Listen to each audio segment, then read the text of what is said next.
Adam Hill and Vinny Bonsignore here at the Raiders facility, day 2 of observations that we had out here for the media, checking out the ramp-up period with the Raiders.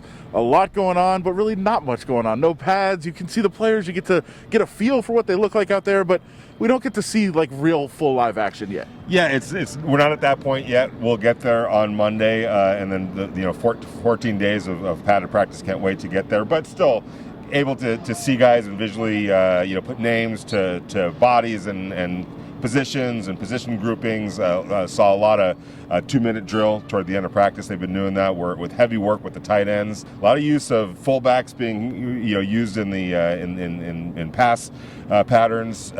So we're getting a chance to see some football stuff. The speed jumps out. I think that this team, it looks to be in really good shape, and I commend the players because this was an offseason that screamed discipline and individual discipline, because there were no coaches that were on you during OTAs and mini camps to stay in shape, and no supervised strength and conditioning work. But by the looks of things, the players really took the message home from the coaches and got their work done individually, and they've come in really good shape. Some sloppiness a little bit, but that's to be expected this early in the proceedings. So we'll get to see them as they continue to ramp up, get closer to putting pads on next week. Yes. Today was a defensive day in terms of who we were able to talk to. We'll hear from Paul Guenther in just a second. But again, a couple of names keep coming up. Malik Collins and Javen White from UNLV. These names keep coming up with everybody that we talk to. Yeah, and that's not unusual in a training camp. Again, when you finally get a chance to see your football team, that's when guys are showing what they're capable of doing, at least mentally, and then in the reps that they're getting out here without the pads, but they're in the right place. They're making the right calls. They're where they're supposed to be. They're flashing with their speed and their physicality, and that's certainly been the case with Malik Collins, who John Gruden and Paul Guenther have stressed is a very big key to this defense. And then Javen White just keeps showing up and showing up and showing up in terms of the coaches talking. And I've reiterated this point, they don't normally just give it up for players. Veteran coaches or veteran players. So when they start talking about guys the way they have with the Javen White, start taking some notice. Yeah, and people here in Las Vegas saw him make plays all over the field for UNLV, and now apparently, even though not in pads yet, he is impressing the coaches here with the Raiders. Well, as we mentioned, Paul Guenther, defensive coordinator, spoke today, and we'll hear from him here. He talked about how nice it is to have this influx of talent and be able to have the whole playbook at his disposal. The overall picture of the defense, it used to be when we got one guy out on an injury, we bled to death.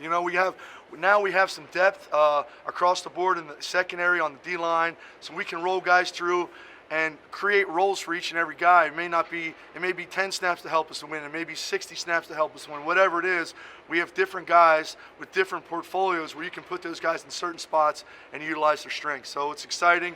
I'm anxious to get going once we put the pads on. So it's got to be nice for a coach to be able to know that he's got the personnel that whatever he wants to employ, he can do it now. Well, it makes all the difference in the world. And in talking to Paul today, he was basically, he knew what the call was against a certain look and a certain offense at a certain point in the game. And I'm sure in his head he was composing the verbiage, getting ready to formulate the words, to throw it to his player on the field to get that right defensive call onto the field.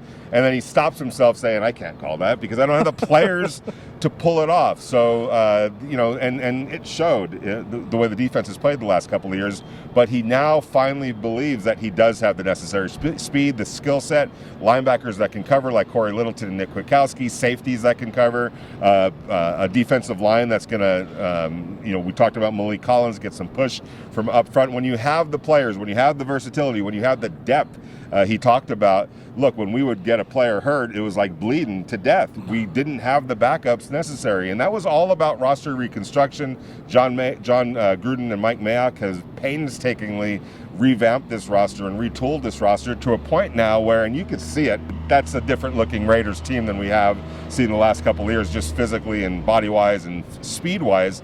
For a coach, it makes all the difference in the world to be able to tap into that kind of talent when needed. And we saw it last year in the Broncos game. One of the reasons they said they went for 2 at the end was they were just out of linebackers. Yes. Like they couldn't even play defense if they wanted to go to overtime. So a lot of depth now. Feeling. No, a lot of depth now, a lot of talent all around the field.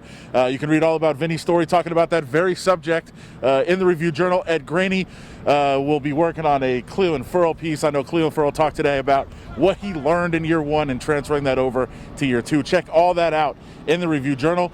The Vegas Nation crew all over your Raiders coverage here at training camp. For Vinny, Bonsignore, Adam Hill, we'll talk to you guys again soon.